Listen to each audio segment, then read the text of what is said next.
Hello and a very warm welcome. Yeah, so this is the second part of the same video that you have already watched. अब हम आते हैं 17th वाले पर. So number 17th is termed as sales. जैसे कि हमें पहले भी पता है कि हमारे परचेजेस और सेल्स उन्हीं वर्ड्स के लिए आते हैं जो हमारे गुड्स हम जिनमें डील करते हैं डील राइट. सो ये भी आपके गुड्स के लिए आएंगे.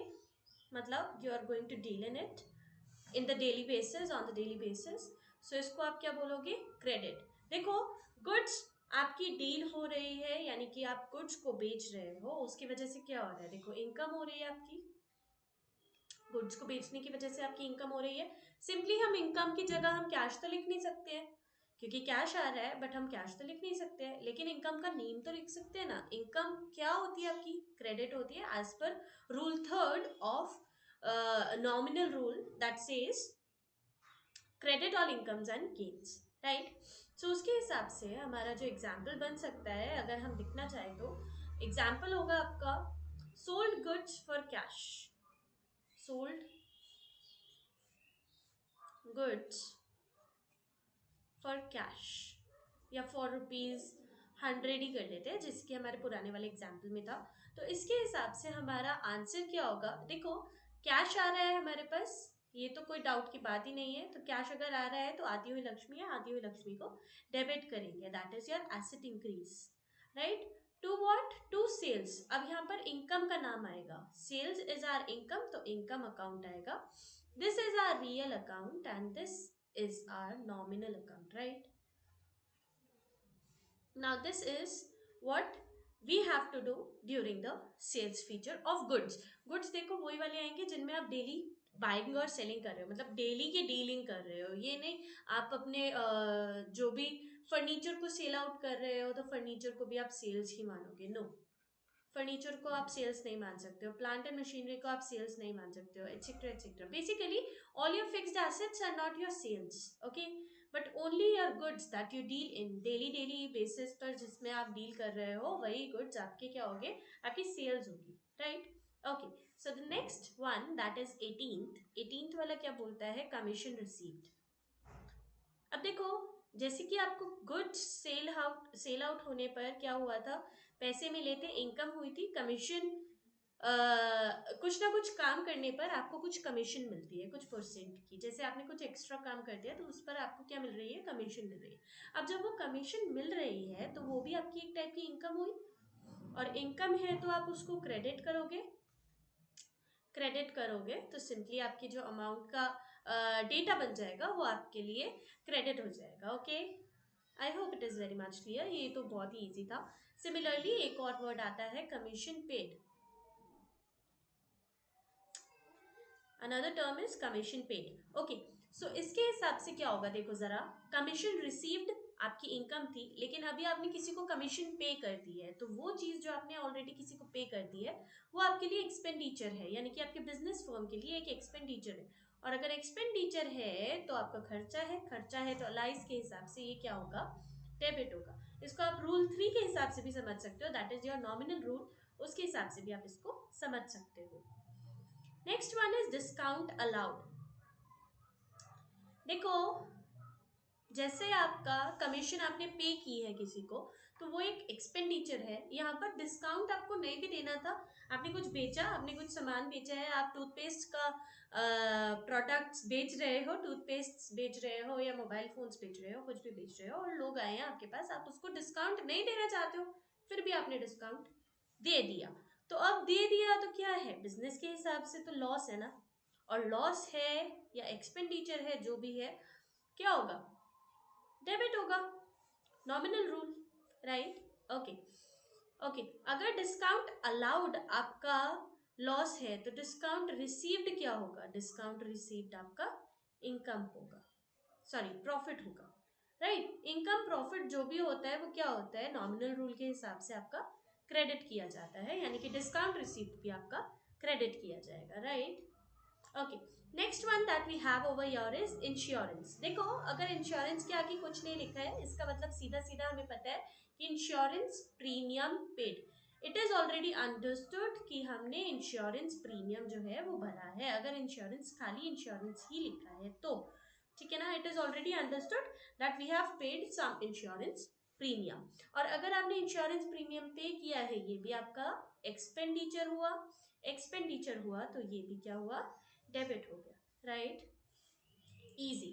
Next one is that we have over here is insurance premium paid. See, insurance premium paid and insurance paid is the same thing. Insurance premium paid is also your expenditure.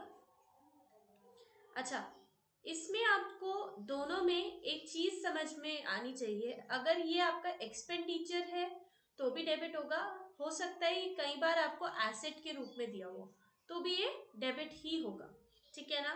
और अगर ये सिर्फ और सिर्फ expenditure है तब तो क्या ही बात है, तब तो सीधा सीधा क्या होगा, डेबिट होगा। दोनों भी केसेस में it is going to be debited, right. Alright, so the next one that we have over here is interest. Interest on insurance premium. Interest on insurance premium या फिर interest on bank loan you can say, ठीक है ना।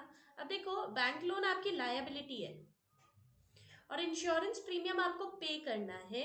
Outstanding insurance premium था और उसको आपको पे करना था, उस पर क्या हो गया, इंटरेस्ट लग गया है। मतलब अभी तक आपने पे नहीं किया है, उसको प्रीमियम को आपने पे नहीं किया है, बट उसको ना पे करते हुए आपके ऊपर उन्होंने बोल दिया इंश्योरेंस कंपनीज ने कि नहीं, अभी तक आपने प्रीमियम पे नहीं किया है तो इस पर आपका इंटरेस्ट लग रहा है। या फिर बैंक लोन अभी तक आपने नहीं चुकाया है तो उस पर तो इंटरेस्ट जाएगा ही इंस्टॉलमेंट के साथ साथ।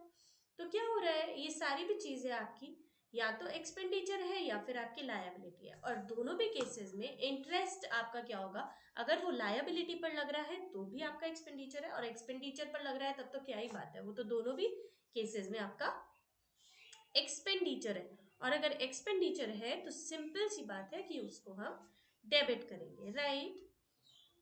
Okay, next one, easy, easier, interest received. Interest received, अब देखो, इंटरेस्ट आपने पे करना है या कुछ भी है, जो भी चीज पे कर रहे हो वो तो सिंपली आपकी क्या होगी, एक्सपेंडिचर होगी। बट उसी का उल्टा क्या है, आपने रिसीव किया है। तो अगर कोई चीज आपने रिसीव की है, आपकी इनकम है या फिर वो प्रॉफिट है, और अगर इनकम या प्रॉफिट है तो दोनों भी केसेस में वो क्या होने वाली है, क्रेडिट होने वाली है, according to the third rule और the alias rule. Okay, next one, next one that we have over here is income tax. Income tax क्या होता है, हमेशा एक तो पहली बात ड्राइंग्स है। क्यों है ये ड्राइंग्स, क्योंकि ये समझने की कोशिश करना, और इसको आप स्टार मार्क बना सकते हैं, इनकम पर लग रहा है।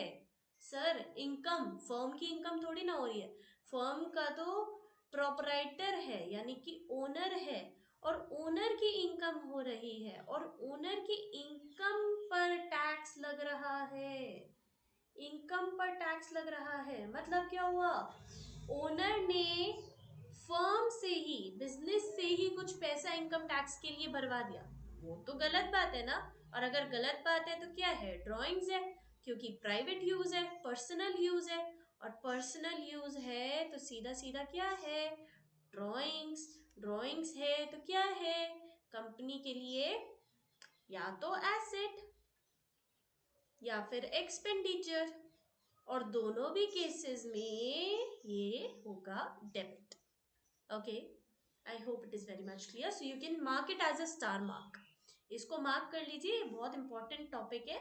ये कई बार लोग पूछ लेते हैं, जो बड़े बड़े धुरंधर लोग हैं ना, वो आपसे यही चीज पूछ लेते हैं। सो इसको एक बार मार्क कर लीजिए आप लोग, ठीक है। Okay, next one that we have over here is goodwill. Goodwill बहुत बहुत very very very very very important topic.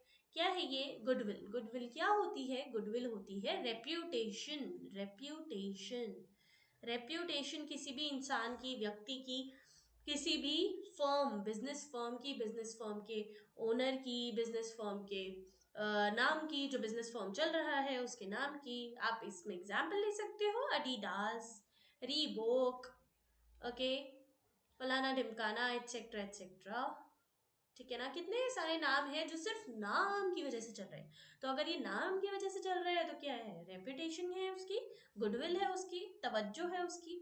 और अगर आज हम इस कंपनी को खरीदने जाएं तो वो क्या बोलेंगे, अरे 10 करोड़ के तो मैडम हमारा नाम ही नाम है, 100 करोड़ का तो कम से कम नाम ही नाम है। क्या है वो, रेप्यूटेशन का नाम है। ठीक है ना, अगर उनका 100 करोड़ की वैल्यूएशन सिर्फ नाम ही नाम की है, मतलब उनकी गुडविल की वैल्यूएशन सिर्फ 100 करोड़ है, मतलब गुडविल उनके लिए एक रेवेन्यू लेकर आ रहा है फ्यूचर में, मतलब वो उनकी पूंजी है। पूंजी है तो क्या है, एसेट है। एसेट है तो सिंपल सा डेबिट करेंगे। इजी, इजी है ma'am. Okay, next one, 28th। 28th पर आ जाते हैं। Next one is long term borrowings. Long term borrowings. अच्छा, पहले तो मैम बोरोइंग्स का मतलब क्या होता है सर, बोरोइंग्स का मतलब क्या होता है। देखो, बोरो करना, किसी से हमने पैसे लिए हैं, हमने जब पैसा लिया है मतलब हमने उसको लॉन्ग टर्म के लिए सोच कर रखा हुआ है कि हाँ हमने उधारी ली है, लेकिन कुछ ज्यादा टर्म के लिए ली है। अब वो ज्यादा टर्म के लिए अगर ली है तो उसको चुकाना भी तो बनता है ना, हमारे लिए एक टाइप का लोन ही तो हुआ, टाइप ऑफ लोन, राइट। हमने किसी से लोन लिया है तो वो एक टाइप का लोन हुआ, और अगर लोन है तो एक रिस्पॉन्सिबिलिटी है कि हम उसको पे ऑफ भी करेंगे, लेकर थोड़ी ना बैठ जाएंगे सर। कैसी बात कर दी सर आपने, तो हम उसको लेकर थोड़ी ना बैठ जाएंगे। तो अगर आपकी रिस्पॉन्सिबिलिटी है तो क्या करेंगे, लायबिलिटी है, लायबिलिटी है तो एल प्लस, एल प्लस है तो credit. Easy, right. Next one, 29th। 29th पर आता है प्रोपराइटर्स विड्रॉल। अब देखो, प्रोपराइटर्स विड्रॉल का मतलब क्या होता है। हमने सिंपल सा एक टर्म समझा था ड्राइंग्स, अब ये प्रोपराइटर्स विड्रॉल एक और नाम आ गया। देखो, प्रोपराइटर मतलब कौन है आपका, बिजनेस का ओनर। बिजनेस का ओनर को हम क्या बोलते हैं, प्रोपराइटर। ठीक है ना, जो भी ओन कर रहा है इसको, बिजनेस को, वो आपका बिजनेस का ओनर है। सिंपल सिंपल सी भाषा में समझे तो वो आपका प्रोपराइटर है। और उसने कुछ पैसा बाहर निकाल दिया है, उसने कैश निकाल दिया है, गुड्स निकाल दिए, स्टॉक निकाल दिया, कुछ भी निकाल दिया है। ठीक है ना, लेकिन उसने क्या किया है, विड्रॉ कर लिया, बाहर निकाल दिया वो सब चीजें। अब वो जब बाहर निकाल दी है, मतलब उसने कहाँ से बाहर निकाली है, उसने फर्म में से बाहर निकाल दिया। ठीक है ना, this is your firm, this is your business. Business में से उसने क्या कर दिया, इसको आउट कर दिया, बाहर निकाल दिया। बाहर निकाला है मतलब उसने क्या किया है, अपने पर्सनल यूज के लिए किया है, अपने पर्सनल यूज के लिए किया है। क्योंकि अगर वो बाहर निकालेगा और वो प्रोपराइटर ने विड्रॉ किया है, विड्रॉ का मतलब क्या है, अपने पास जेब में रख भी लिया है। ठीक है ना, पर्सनली यूज के लिए उसने अपनी जेब भर ली है इस चीज को। अब अगर उसने भर लिया है तो इसका मतलब इसका ट्रीटमेंट ड्रॉइंग्स के जैसा किया जाएगा। और अगर ड्रॉइंग्स है तो फर्म का या तो एसेट है या फिर एक्सपेंडिचर है, और दोनों भी केसेस में ये हो रहा है debit. Easy, right, very good. The last one was this one only, okay? So we don't have any other things. We have completed with our basic terms in accountancy. See you in the next video.